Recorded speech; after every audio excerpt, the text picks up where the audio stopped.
Todavía en República Dominicana quedan dominicanos que entienden que pueden hacer algo por su país.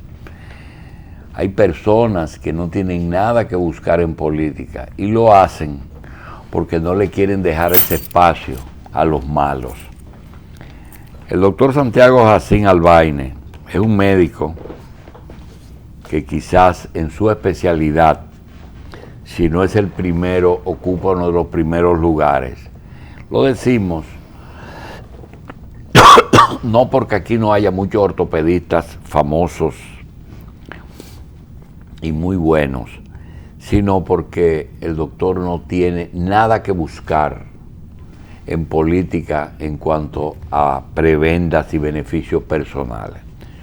El ejercicio de su profesión y de su especialidad le produce suficiente riqueza para él vivir holgadamente en condiciones que ninguna posición en política se la va a dar. Sin embargo, él ha entendido que el país tiene que cambiar de rumbo, ha entendido que necesitamos nuevas caras y ha entendido que una de esas personas lo es el doctor Luis Abinader.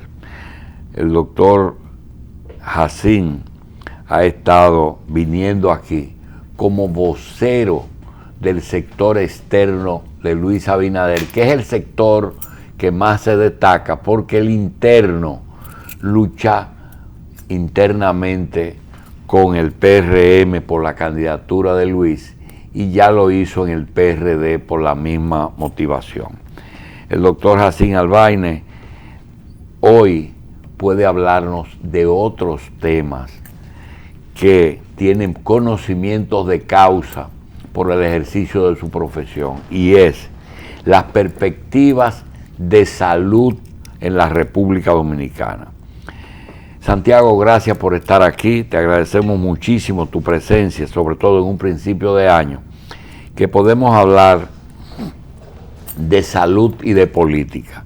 Realmente le falta mucho al Sistema Nacional de Salud cuando se crearon las ARS, las AFP, las ARLs y todas las ofertadoras de servicios de pensiones y jubilaciones para ordenar, para llegar a cubrir el objetivo que debió ser cubrir a todos los dominicanos en el área de la salud.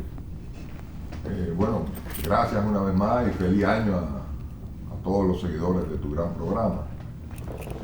Yo te respondería que sí, que las AFP, las ARS, SENASA y todo este conglomerado de instituciones que han empezado a formar el nuevo sector salud de la República Dominicana, no ha podido llegar a crear un cometido que fue por lo cual fueron hechas, pues ellas no se han preocupado porque cuando se formaron no calcularon la gran cantidad de personas que no estaban afiliadas al sector privado de salud. Entonces se le quedó grande el negocio. Cuando empiezan a trabajar a nivel de las ARS y, por ejemplo, SENASA se encuentra con un impasse de que los hospitales no estaban preparados para recibir los pacientes de SENASA. Y por ahí empiezan los problemas de ellos, donde no empiezan a ponerle a los médicos tarifas que no son las tarifas que estaban en el mercado, sino por debajo. Y esto empieza a llevar a nuestro país a un derricadero donde ellos yo te podría decir que fracasado, estos gobiernos han fracasado en la instalación del nuevo proyecto de salud en la República Dominicana, porque se han dedicado más a crear, a construir y a organizar hospitales y antiguas instituciones.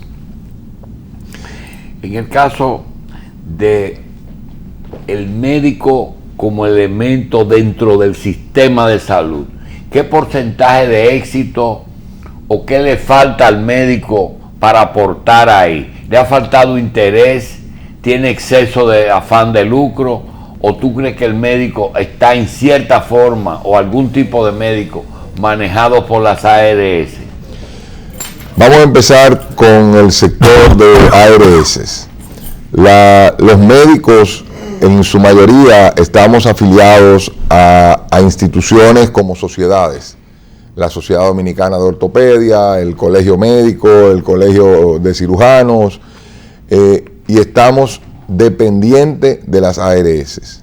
O sea, ellos son los que ponen las reglas de juego. Totalmente, porque la mayoría, no quiero decir la totalidad, la mayoría de las directivas de las especialidades médicas se han dejado tumbar el pulso contra las ARS. ¿En qué sentido? Te voy a hablar en el sentido de ortopedia personalmente. En el sentido de ortopedia, hace unos 7, 8 años, se consiguió un aumento de tarifa, el cual se aprobó, se firmó y se empezó a ejecutar. Después de esto, las ARS fueron renegociando con los nuevos directivos de la sociedad y fueron bajando sin autorización de la membresía de la sociedad las tarifas médicas, a un punto de que algunas cosas que pagaban 4,000 pesos, hoy están pagando 1,500 o no están pagando nada, la han sacado de la tarifa. Cuando todo lo que ha pasado en el país es lo contrario, todo ha subido, la canasta familiar ha subido, la gasolina, aunque ahora ha bajado bastante, pero la gasolina ha subido, y estas instituciones que están para defender sus afiliados no se han presentado. Yo no te puedo decir que se presenten haciendo huelga ni nada por el estilo, pero sino presentándose con peso a demostrar por qué no puede bajar las tarifas, y esto no lo han hecho. Si nosotros nos vamos al sector público, los médicos en el sector público pues no tienen un reembolso en la mayoría de los hospitales que son autosustentables. No tienen el reembolso, me explico. Hay hospitales que los directores de los hospitales o el grupo económico de ese hospital cobra a las ARS o cobra a los pacientes los honorarios de los médicos, y estos honorarios no les son transferidos a los médicos en su totalidad. Quizá le dan una parte, pero estos médicos son los que están generando ese dinero, pero no solamente el dinero del salario, sino están generando el dinero del hospital poder continuar trabajando. Doctor, en el caso del proyecto Abinader, que se supone que no solamente hay un sector político PRDista, PRMista y un sector externo, sino que hay un programa del candidato en cada área. Es decir, que si Luis va a hablar de relaciones exteriores, de migración, sabe lo que tiene y lo que va a hacer. Correcto. También se sabe que en salud, ustedes en salud, por ejemplo, ustedes entienden que el médico dominicano en ejercicio, solamente atendiendo seguridad social y trabajando mucho, puede hacer el volumen suficiente para vivir decentemente. Nosotros no lo entendemos. Nosotros estamos seguros que nosotros, pudiendo implementar la seguridad social a nivel de los hospitales y poderle transferir a cada médico lo que ha generado, ese médico pudiese vivir dignamente de un trabajo hospitalario solamente. ¿Ustedes harían todos los hospitales de salud autogestionables? Entendemos que la mayoría de los hospitales, recuérdate que Luis Abinader no cree en reelección, aunque es una palabra que todo el mundo, hasta que se sienta en la silla de alfileres, es otra cosa. En 4 años es muy difícil transformar todos los hospitales, pero sí nosotros creemos en que los hospitales tienen que ser con una autogestión, pero una autogestión que sea recolocado ese dinero en los hospitales, porque el problema de los hospitales es que los grandes hospitales de autogestión del país tienen un sustento del gobierno de 20, 25 millones de pesos mensuales, y aparte de eso, de los pacientes, ellos consiguen 20, 25 millones de pesos más, que nadie fiscaliza y nadie sabe a dónde va. Los secretarios y ministros de salud pública lo han dejado a libre albedrío. ¿Ustedes entienden que salud pública debe ser un organismo suplidor de salud o regulador de la salud? Nosotros deberíamos ser regulador de la salud en el país, porque si nosotros no regulamos los estatutos, nosotros no regulamos la calidad, si nosotros no regulamos la infraestructura hospitalaria, si nosotros no supervisamos hospitales que inauguran sin equipos, hospitales como el Hospital de Cáncer, que el Heriberto Peter, que lo han inaugurado 3 veces y todavía le faltan equipos. Eso es lo que un ministro de salud tiene que hacer. El presidente de la República fue tocado por una hada madrina y todo lo que Danilo hace es bueno. Yo le quiero preguntar, en el área de la salud, porque en educación está bien, en educación está funcionando, el 911 está funcionando, Barrigol funcionó y todo lo que las visitas sorpresa. Ahora, en el área de la salud, con respecto a las famosas remodelaciones, ¿cómo ve el doctor Jacín ese tema? Mira, antes de entrar a ese tema, te quiero decir que el presidente está como las muchachitas de 15 años, sí, que todo le luce. Todo le luce. Y en el sentido de que tú me dices que en educación todo está caminando bien, en educación lo único que están haciendo es infraestructura. Pero aquí no se está programando, nosotros no tenemos en el país ni siquiera un programa para la tanda extendida. Lo mismo que se da en la mañana lo están dando en la tarde. Entonces, eso es un tema que después lo podríamos discutir más despacio, o con nuestro hermano Fulcar, que es el encargado. Que todo no está tan bien.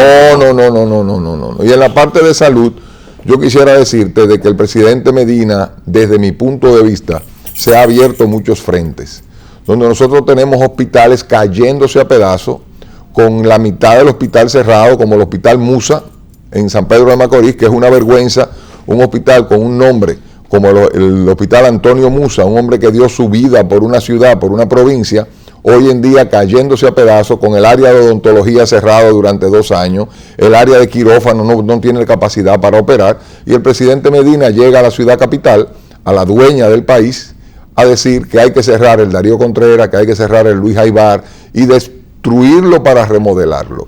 En Santiago pudieron cerrar también el hospital de Santiago, el María Cabral. El María y Cabral, para entonces empezar a hacer remodelaciones. ¿Y por qué yo te digo que lo están haciendo? Yo te lo digo porque eso es lo que está dejando dinero, porque ahora vienen, compran todos los equipos modernos hechos en China y lo venden como si fueran equipos norteamericanos y lo ponen en hospitales, equipos que van a durar 2 meses, 3 meses, para empezarnos a dar problemas. Es imposible, Julito, que el hospital tradicionalmente hablando de los pobres, como el Morgan, en la ciudad de Santo Domingo, sea cerrado junto al Darío Contreras, que sería el hospital traumatológico de los pobres. ¿Y por qué digo de los pobres? Digo de los pobres porque todo el que se lesiona un dedo, un pie, 3 huesos largos, un fémur, una tibia, cualquier accidente que tú tengas, desde San Cristóbal hasta Bávaro, es trasladado al hospital Darío Contreras, sin pensar y sin pararse en ningún hospital en el camino. Y de repente el señor presidente lo cierra. Pero el crimen más grande es tener un colegio médico, ahora mismo, que se ha pronunciado en múltiples ocasiones, porque el hospital Jaibar y el hospital Darío Contreras tiene residencias médicas. Y lo que han hecho es redistribuir esas residencias médicas en otros hospitales donde no tienen supervisión ninguna, y estos muchachos en 4 años van a ser especialistas. Entonces, el hospital Morgan, en un momento cuando yo era estudiante y cuando tú eras médico, tenía los mejores médicos de este país. Un hospital donde se solucionaban las cosas con ciertas limitaciones, pero todas las cirugías eran solucionadas de una forma u otra. Hoy en día, el paciente que no tenga en su bolsillo 200,000 pesos, que no se ingrese en un hospital con un caso grande. Puede internarse por una gripe, puede internarse por una neumonía, pero si usted tiene un derrame cerebral que se va a pasar 10 días en un cuidado intensivo, vaya buscando 200,000 o 300,000 pesos. Doctor, ¿por qué, si la atención primaria es la solución, el padre de familia no va al consultorio de atención primaria y se va directamente al hospital? ¿Qué pasa con la confianza en la atención primaria? Es muy fácil. La atención primaria está destinada a ser el primero, segundo, tercer, cuarto escalón de la medicina, para que los hospitales puedan ser descargados, para que todos los barrios tengan un consultorio de atención primaria y los pacientes puedan quitarse el ABC de la medicina, la gripe, la diarrea, la neumonía, que puedan ir a hacerse una radiografía, una sonografía y estar ahí. ¿Qué han hecho los gobiernos de turno? Los gobiernos de turno no han hecho más nada que no sea abrir 3 o 4 centros de atención primaria, pero con médicos sin especialidades, con médicos generales. Y los pacientes hoy en día, Julito, con el internet, no tienen un pelo de estúpidos. Ellos saben quién lo está atendiendo. Las atenciones primarias deberían ser el buque insignia de este gobierno o de cualquier gobierno que venga a sucederlo. Por lo siguiente, la atención primaria le economizaría al país un dineral a nivel hospitalario. Pero si las atenciones primarias llegan a llegar a ser su cometido, no habría necesidad de estas remodelaciones multimillonarias para hacer multimillonarios a un grupito del gobierno, que es su interés, que es el deseo de ellos de poder llegar a un gobierno a remodelar sin importarle cuál es la necesidad de ese hospital. Si tú te fijas, las remodelaciones que se están haciendo en los hospitales, tanto en Santiago como aquí en la ciudad capital, no tienen un criterio de qué está faltando en esos hospitales para nosotros remodelar. Ellos están poniendo los hospitales bonitos, con aire acondicionado, buenas sillas, para el que vaya entienda que el gobierno está haciendo algo. Bien, doctor, nosotros estamos estrenando hoy nuestro libro en el primer programa de la revista, que nos hace llegar cada año, ya este es el año número 11, que Héctor José Rizek nos manda este libro, que nosotros tenemos aquí un dato guardado y que te queremos pues consultar. La especialidad neurocirugía y la especialidad ortopedia tienen un componente de traumatología, y según el doctor José Joaquín Puello, que es neurocirujano, le da un lugar importante a la cantidad de causas de muerte y a los problemas de accidente. El ortopedista en ejercicio, ¿qué nos puede aportar en cuanto al accidente de automóvil y de motor como causa de muerte en la República Dominicana? Bueno, la causa de muerte por accidente de tránsito, principalmente de motores, se ha convertido en la principal causa de muerte en la República Dominicana. Y esto básicamente porque las instituciones no están haciendo énfasis en el uso de la protección del motorista y mucho menos del respeto a las leyes de tránsito.